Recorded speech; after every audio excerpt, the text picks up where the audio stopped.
কলম্বিয়ার বুকারসিকা গ্রামের প্রধান সড়ক জুড়ে বসানো হয়েছে দীর্ঘ প্লাস্টিক শিট। এর ওপর ঢালা হয়েছে পানি আর সাবান, যাতে সহজেই পিছলে নামা যায়। রাস্তার ঢালে গড়ানো পানি আর তাতে গড়াগড়ি দেয়া মানুষ, এটি এখন বুকারসিকার প্রধান আকর্ষণ।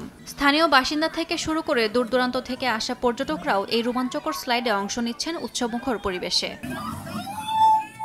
গত বছর একটি প্রতিশ্রুতির জায়গা থেকে শুরু হওয়া এই আয়োজন এখন পরিণত হয়েছে বন্যাগ্রস্ত অঞ্চলের জন্য আনন্দ উৎসবে।